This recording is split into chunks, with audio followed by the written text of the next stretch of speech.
Edi Prayitno dan AWF berani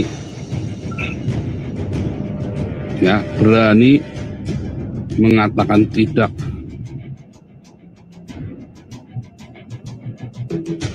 dan mengutuk khilafah.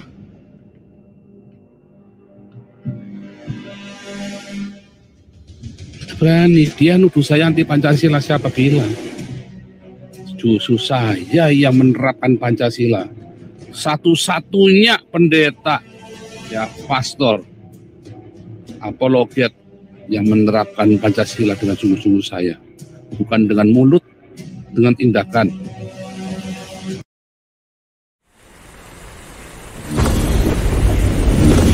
Apakah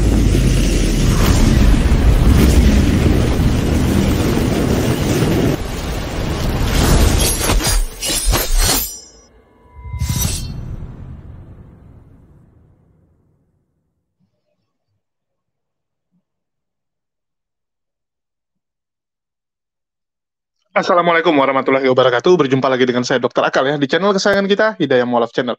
Channel yang mengedukasi dan menghibur. Channel di mana Oten yang datang untuk belajar akan pulang membawa ilmu, sedangkan Oten yang datang kejang-kejang akan makan tak sedap, tidur pun tak bisa sleeping Dan pada kesempatan ini saya akan bereaksi atau menjawab bukan bereaksi nih, menjawab tantangan yang dibuat oleh Paul Jang kepada saya.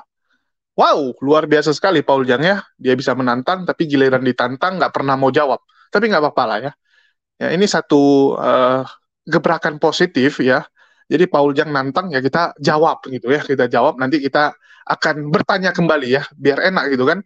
Jangan kerja kau nantang orang, tapi ditantang balik nggak berani. Nah, itu yang paling penting gitu. Nanti jadi begoders kalau si Rudy bilang Si Rudy bilang kan kalau kamu tanya-tanya orang, tapi ditanya nggak mau jadi begoders. Nah, inilah si Paul Jang ini. Jadi dia nanya ke saya nih, saya jawab, nanti saya tanya balik gitu kan. Oke, dia mau nanya apa, kita dengarkan dulu cuplikan videonya yang sudah dirangkul oleh salah satu channel Kristen ini Oke. HMC Julius yang mengata-ngatai saya, memfitnah saya, ngatai saya mengadu domba Anda Pancasila. Kamu Cina bangsat pengkhianat, Julius. Kamu sudah bikin apa buat Indonesia? Nggak ada nol kutul yang saya lakukan buat Indonesia.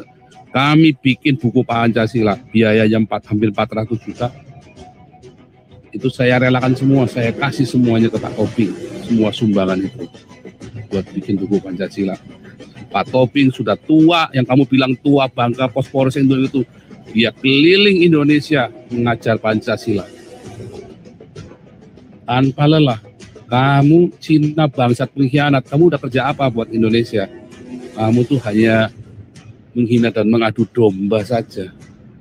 Kamu pendukung khilafah, berani nggak kamu ngutukin khilafah? Julius, saya Cina bangsat pengkhianat kau, berani nggak kau ngutukin khilafah? Nggak akan berani kamu. Kamu nama muka aja nggak berani. Kamu katanya umat mualaf Islam katanya paling hebat di Indonesia. Kamu nampak muka aja nggak berani, nggak punya titik.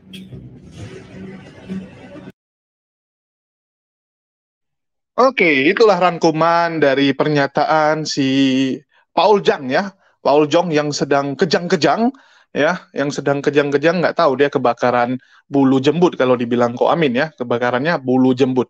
Oke, yang pertama dia bilang kamu tidak akan berani mengutuk gitu Sekarang saya akan langsung katakan statement dengan tegas Saya mengutuk dengan sangat keras Khilafatul Muslimin yang dibuat oleh Abdul Qadir Hasan Baraja yang baru saja ditangkap beberapa hari yang lalu Abdul Qadir Hasan Baraja membuat suatu organisasi yang bernama Khilafatul Muslimin yang dikatakan oleh polisi ingin mengubah ideologi negara kita dari Pancasila mengubah ideologi negara kita. Itu saya kutuk keras.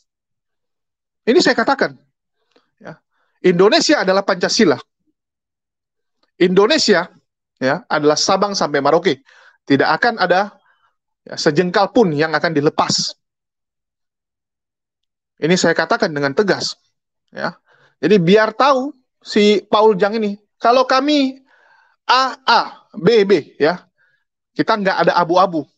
Nggak seperti teman-teman saya yang di sebelah, ya, yang jelas-jelas Paul Jang sudah jadi tersangka, sudah jadi DPO, dibela. Nggak berani ada yang mengutuk tindakan dari Paul Jang. Kalau saya, ya, kalau ada umat muslim yang salah, kami berani mengatakan dia salah. Ya, termasuk ya, Abdul Qadir ini, yang sudah membuat organisasi yang berencana ingin mengubah ideologi negara. Kita kutuk keras. Kita kutuk keras. Jadi jelas, kita bukan orang yang pelin-pelan. Ya. Terus dibilang, wah ini Cina pengkhianat. Belajar dulu definisi pengkhianat. Ya. Apa hubungan antara Cina pengkhianat? Saya juga bingung gitu kan. Yang pertama, kapan saya mengkhianati negara saya? Nggak pernah. Kapan saya mengkhianati suku saya? Nggak pernah. Ya. Yang mengkhianati itu Paul Jang. Yang bangsat, saya bilang langsung. Kenapa? Dia koar-koar, dia buat statement-statement kegaduhan, yang babak belur orang-orang di Indonesia. Yang jadi korban siapa? Orang-orang Indonesia. Salah satu yang paling kena dampak adalah orang Chinese. Suku-suku Tionghoa di Indonesia jadi mendapatkan cibiran. Mendapatkan pandangan negatif. Gara-gara siapa? Si Paul Jang. Anda pengkhianat, Anda mengkhianati suku. Jelas gara-gara Anda, suku Chinese jadi susah. Anda yang buat masalah, orang di sini yang babak belur. Ya, itu pengkhianat namanya. Kalau saya ada nggak saya membuat hal memalukan? Nggak ada, coy.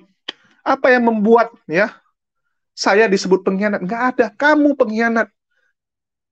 Kamu tanya sama 100 orang Chinese yang ada di Indonesia ya, tentang Paul Jang dan tentang saya. Lihat orang bilang apa? Itu pengkhianat tuh Paul Jang.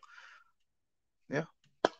Semua teman saya waktu kasus Paul Jang meledak tahun lalu, semua bilang ini memang bajingan satu manusia nih. Dia di luar gitu-gitu, kita yang babak belur di Indonesia. Kita jadi dapat sentimen negatif.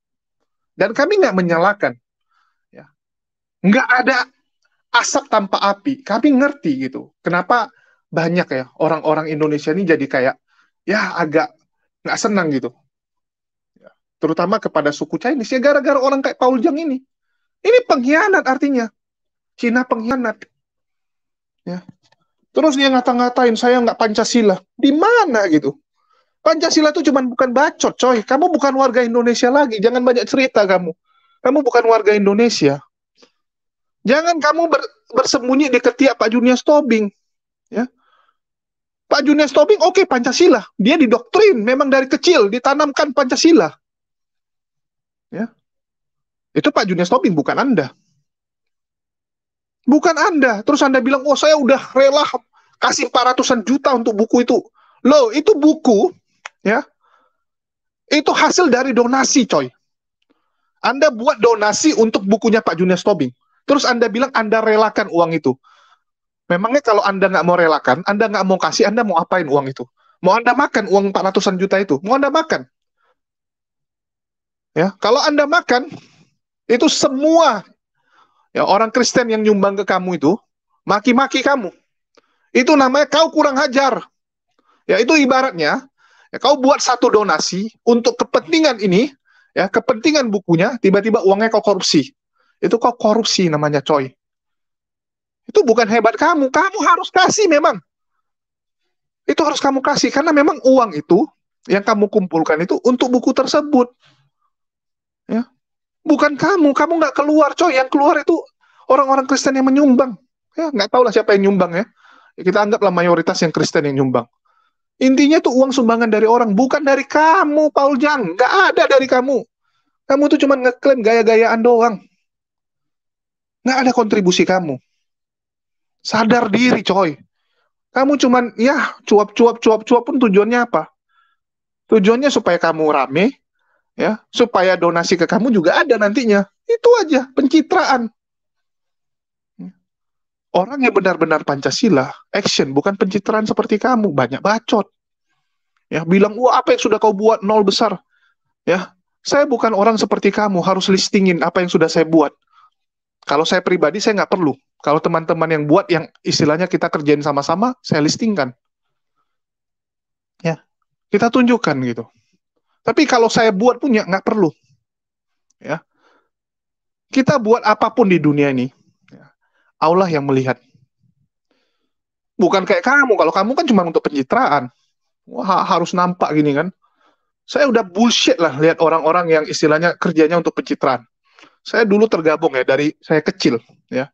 Saya ikut beberapa organisasi. Wah, giliran kerja kami yang kerja. Giliran foto nanti ya biasalah bos-bosnya yang foto. Ya, padahal bosnya kan sebagian nggak ada yang kerja gitu. Kadang geram juga gitu kan. Wah, ini bosnya nggak ada yang kerja gitu. Tapi giliran foto dia nomor satu gitu kan. Masuk koran dia nomor satu gitu. Nah, kerja itu nggak perlu orang lihat. Nggak perlu. Ya. Kan udah dibilang, memberi dengan tangan kanan, tangan kiri nggak perlu tahu. Nggak ada guna kamu, Paul Jang. Kamu apa yang sudah kamu buat? Cobalah. Ya. Kamu cuman bersembunyi ya di nama orang lain. Kamu pintarnya itu gitu kan, ngumpulin orang, ya udah biarin orang supaya mempertahankan eksistensi kamu. Kalau nggak ada kontribusi kamu. Ya. Kontribusi kamu karena kamu lagi terkenal, ya, karena kamu kemarin sempat viral, ya udah kamu pakai itu. Viralnya apa? Apakah prestasi? Nggak ada. Bukan viral prestasi. Viral bullshit kamu. Pendeta, pastor, satu-satunya yang Pancasila. Jadi pendeta, pastor lain nggak ada Pancasila. Asal aja ini ngomong, ngeklaim sendiri selalu. Ya, nggak pernah tahu diri nih Paul Jang. Selalu merasa dirinya, wah saya yang paling hebat, saya paling luar biasa. Yang lain nggak ada apa-apanya dibandingkan dia. Astaga. Itulah saya kadang ketawa lihat orang-orang yang kayak gini ya. Masa nggak ada ininya, nggak ada kemaluannya gitu. Itulah mungkin dia bilang gitu kan. Nggak ada titiknya. Ya ini, orang yang punya titik besar, nggak perlu dia bilang, wah titik saya besar, titik saya besar. Orang yang teriak titiknya besar, itu orang yang nggak ada titik. Kayak si Paul Jang ini gitu kan. Dia selalu bahas-bahas titik. Saya curiga gitu, titiknya udah mungkin mengecil sampai nggak kelihatan lagi gitu. Ya, itulah dia gembar-gemborkan, karena saking nggak ada lagi gitu. Orang yang punya keberanian, ya, orang yang berani, itu bukan orang yang kayak kamu gitu. Wah, karena saya berani keluar-keluar itu berani. Enggak. Orang yang berani itu adalah orang yang bisa mempertanggungjawabkan apa yang dia lakukan. Ya. Kau tanya mamamu, tapi ya mamanya udah nggak ada lagi. Ya sorry. Ya. Kau tanya orang tua, orang-orang yang lebih bijaksana, apa yang namanya orang bertanggung jawab? Ya. Apa yang namanya orang pemberani? Orang yang berani itu adalah orang yang punya sikap, ya, punya sikap nggak kayak kamu gitu. Cuman di balik komputer ngadu domba, maki-maki negara kita, nyala-nyalain Indonesia. Apa yang sudah kamu buat sebenarnya? Nggak ada. Kamu bagi makanan, itu uang dari donasi. Uang dari donasi, bukan uang kamu. Oke lah, kamu ada kontribusi karena menyuarakan. Tapi tahu nggak, hal negatif yang kamu buat jauh lebih banyak daripada yang positif. Nggak ada gunanya. Nggak ada gunanya kamu buat satu kebaikan kecil, tapi dosa kamu banyaknya minta ampun. Nggak ada guna. Mending diam-diam ya. Kami di pihak Muslim, kami di Muslim diajarkan, kalau kamu belum bisa membuat kebaikan, ya jangan buat kejahatan. Jadi kalau nggak sanggup kita buat sesuatu yang baik, ya mending diam aja gitu. Jangan lakuin hal-hal yang jahat gitu. Itu udah lebih bagus gitu. Daripada ya kamu buat kebaikan 100, kamu buat kejahatan 500, hilang, minus 400. Ya, lebih mending nggak ngapa-ngapain, nol. Daripada yang kayak kamu buat kejahatan semua. Sia-sia itu namanya. Ya. Yang dilakukan Paul Jang itu nggak lebih seperti ya, mengasinkan air laut. Ya. Mengasinkan air laut pula. Membuat manis air laut dengan gula. Ya, dia bawa gula. Ya. Dia bawa gula misalnya 1 genggam, dilempar ke laut. Apakah air laut itu akan manis? Nggak bisa. Ya. Kamu buang aja gitu. 1 hari 1. Ya, Paul, jangan kamu ambil ya. Kalau nggak usah 1 hari segenggam lah. Kamu ambil 1 hari 1 plastik lah. Ya, kamu merasa kebaikan kamu kan sebanyak itu. Kamu ambil 1 plastik, kamu lempar ke laut. Tetap nggak akan manis itu laut itu. Nggak akan manis. Itu yang kamu lakukan sekarang. Kamu yang membuat gaduh. Kamu yang membuat rusuh. Terus kamu sok-sok bilang, wah saya pahlawan. Mending kamu diam aja. Kamu nggak lakuin apa-apa. Nggak ada masalah. Menyuarakan itu bukan dengan cara kamu. Mau suarakan sesuatu, ikut kamu. Masih lebih terpuji yang dilakukan Ahok dulu gitu kan, pingin merubah sesuatu, dia bilang, ya udah dia ikut. Ya, dia ikut jadi DPRD, ya, ikut jadi bupati, ikut jadi wakil gubernur, gitu kan, mencoba gitu. Daripada kamu keluar-keluar dari luar negeri menghina-hina, apa yang bisa kamu ubah? Nggak ada, nol. Apakah Paul Jang merubah Indonesia? Nggak ada yang dia rubah kan. Yang ada membuat gaduh kok. Sekarang orang jadi nggak senangan gitu. Ya. Saya banyak menerima WA. Bang, orang Kristen tuh memang gini-gini. Saya bilang enggak.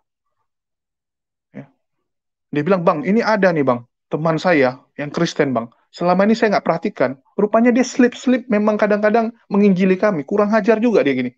Loh, saya bilang, ya menginjili kalau dengan cara-cara halus gitu ya nggak apa-apa gitu. Ya kamu argumen aja sama dia, saya bilang. Jangan kamu marahin gitu.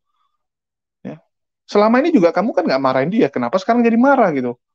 Saya malah yang menenangkan ya teman-teman semua. Saya tenangin gitu. Nggak semua orang Kristen seperti si Paul Jang inilah. Nggak semua seperti Saipudin.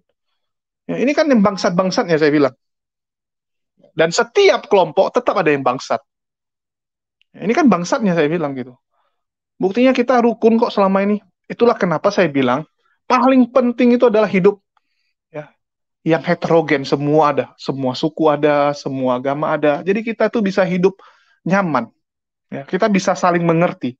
Kalau kamu hidup di lingkungan kamu aja susah. Ya. Kalau lingkungan kamu cuman kamu-kamu aja, jadi kamu nggak mengerti orang lain. Kalau kamu punya teman yang agamanya beda, sukunya beda, sering gitu kita berinteraksi, kita akan tahu cara berpikir dia. Ya, kita akan lebih bisa menghargai orang lain. Ya. Itulah saya bilang, saya bersyukur gitu, punya lingkungan yang beraneka ya. Jadi semua ada, kita bisa bagus-bagus saja sampai sekarang. Kalau Paul Jang ini kan memang Islamofobianya yang luar biasa. Begitu juga dengan pendukungnya. Pendukungnya orang-orang Islamofobia. Orang-orangnya orang-orang Islamofobia juga berkumpul, ya udah, makin lama makin negatif lah mereka, negatif semua soalnya, nggak ada yang positif. Ya. Dan masalah yang tadi dia sebutkan di awal ya, masalah mengutuk Khilafatul Muslimin pimpinan Abdul Qadir, itu sudah saya lakukan.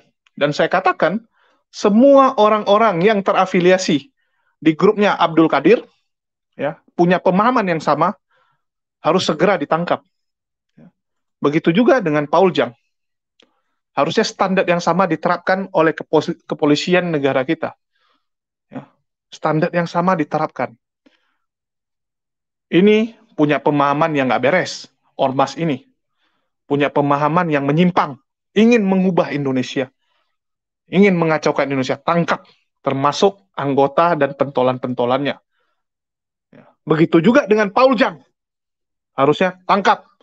Ya. Semua orang-orang yang terafiliasi dengan Paul Jang punya pemahaman seperti Paul Jang yang ingin merusak Indonesia. Kalau enggak, ini seperti penyakit yang akan menyebar terus. Ya.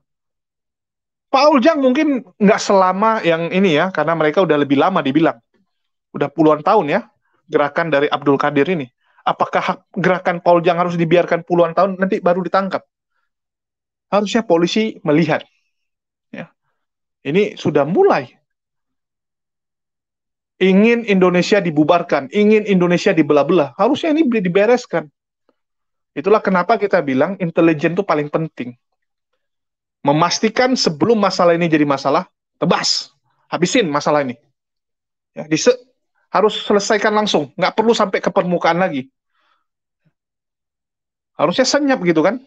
Yang namanya intelijen tuh harus tahu, oh ini potensi masalah. Sebelum jadi masalah, langsung diangkat, dibereskan gitu. Paul Jang ini udah terlalu lama.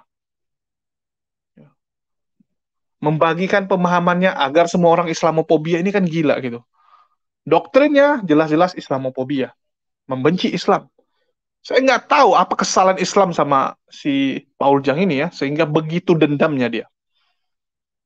Dendamnya luar biasa. Ngalahin dendamnya si Saipudin dan yang lain. Ini setaranya dengan Sofiatul ini dendamnya. Kita bisa merasakan gitu kan, kebencian dia begitu besar kepada umat muslim, kepada agama Islam. Dan orang nggak mungkin ucup-ucup jadi mendendam terhadap agama lain. Nggak ada. Tetap ada historinya. Saya nggak tahu nih historinya apa. Ya. Apakah karena gagal bersaing di Indonesia dulu, sering dibully waktu kecil mungkin, ya karena mungkin dia sekolah di sekolah negeri ya, si Paul Jang ini. Memang ya kita harus akui gitu, sekolah negeri ini pressure-nya tinggi. Ya. Pressure-nya lumayan tinggi. Saya punya teman, ya, waktu kecil kami kan di sekolah negeri ya, namanya di Aceh, di Melabu. Melabu tuh nggak ada sekolah swasta. Jadi waktu zaman saya belum ada, sekarang udah ada. Jadi waktu teman saya ada yang satu gendut gitu. Kalau Paul Jang ini kan dari kecil gendut juga gitu. Ya dia gendut Chinese ya udahlah, habis dibully dia. Ya termasuk saya ngebully dia juga sih. Waktu kecil saya termasuk yang bully dia gitu kan. Nanti dia marah, dia kejar-kejar kami. Semua ngejekin dia. Semua ngejekin dia gitu. Sehingga ya dia sekarang pun ya tetap nggak cocok sama orang yang di Aceh gitu ya. Dia nggak mau di Aceh, dia di Medan. Ya dia nggak suka sama orang Aceh. Dan dia nggak suka juga sih sama orang pribumi Muslim ya. Dia benci gitu. Ya, cuman dia bencinya ya sendiri gitu, nggak dibagikan ke orang. Kalau si Paul Jang ini kan rasa bencinya disebarkan ke orang. Nah, ini yang masalah gitu. Ya, dia menularkan kebenciannya. Saya nggak tahu seberapa dibulinya dia waktu kecil ya, sehingga bisa jadi tumbuh seperti orang seperti ini. Sampai SMA dia juga sekolah negeri kan, yang ijazah kemarin. Ya bisa jadi dia dibully terus seumur hidup. Pernah ditelanjangin mungkin waktu SMA. Ya. Tapi kan itu orang-orangnya yang harusnya kamu benci, bukan agamanya, nggak ada hubungan gitu. Ya. Inilah kadang-kadang ya serba salah juga kalau kita bilang masalah bully ini bisa membuat karakter orang jadi rusak. Bisa membuat orang jadi rusak seperti Paul Jang ini. Ya, kebenciannya tumbuh begitu besar dan disalurkan dengan cara menghujat ya, memaki, memprovokasi orang. Ya, inilah yang terjadi dan ya saya pikir teman-teman bisa ambil hikmahnya dari apa yang sudah saya sampaikan dan di sini saya sekaligus ya, saya katakan saya menjawab tantangan dari Paul Jang dan sekarang giliran saya yang bertanya dengan Pak Paul Jang. Ya, kapan kamu akan mempertanggungjawabkan apa yang kamu sampaikan? Apakah kamu akan pulang ke Indonesia atau kamu akan tetap hidup sebagai pelarian seumur hidup kamu? Ya, apakah nyaman hidup dalam pelarian terus? Kenapa nggak kerja aja yang benar gitu? Ya walaupun ya kita tahu dia nggak bisa kerja di sana karena status dia ya, karena dia adalah suaka, penerima suaka. Tetapi kan banyak cara gitu, nggak harus seperti yang kamu lakukan sekarang. Kamu bisa bikin YouTube jalan-jalan di Belanda, ya, bagaimana kehidupan di sana, nggak perlu dengan menghujat gitu. Kenapa selalu kalau udah keluar negeri itu dipakai untuk menghujat? Saya sampai bingung lihat. Kamu sudah di luar, ya udah nikmati hidup baru kamu. Ya, kan hidup baru di sana kamu, lingkungan baru, semua baru gitu. Ngapain dikotori dengan ngurusin yang ini lagi Indonesia gitu kan, yang kamu benci gitu. Ya. Saya punya teman yang kira-kira juga nggak gitu suka sama Indonesia gitu. Begitu dia dapat warga luar, ya udah gitu kan, dapat negara apa, dapat PR di Aussie, ya udah gitu. Kerja bagus-bagus, ya, bentuk kehidupan bagus-bagus gitu kan. Terus ada yang bilang kok Alengso juga dulu lari dari Indonesia gitu kan. Ya udah di Belanda dia kerja gitu kan. Ya udah nikmati hidup barunya itu. Ngapain gitu hujat-hujat Indonesia lagi? Ya. Apakah pernah kita lihat orang-orang korban 98? Ya. Jadi apakah pernah kita lihat korban-korban 98 menjelek-jelekan Indonesia seperti Paul Jang? Nggak ada. Paling mereka cuma menyesali apa yang terjadi gitu. Kenapa bisa terjadi gitu kan? Nggak ada seperti Paul Jang ini gitu. Aneh-aneh gitu. Ya. Lebih parah sih Paul Jang ini. Saya juga no comment lah lihat si manusia muka pantat ini ya kalau dibilang ya. Muka pantat. Aduh. Dan inilah teman-teman bisa renungkan sendiri, terutama teman-teman Kristen ya. Kita nggak pernah membenci agama Kristen. Nggak. Kita saudara sebangsa setanah air. Kita duduk bareng, ngopi bareng, makan bakso bareng. Semua sama-sama. Nggak ada perbedaan. Tapi oknum-oknum ya, yang seperti ini memang harus disingkirkan gitu. Bahaya untuk kedamaian negara kita. Ya, jadi itu aja yang bisa saya sampaikan. Makasih nih buat teman-teman yang udah nyimak.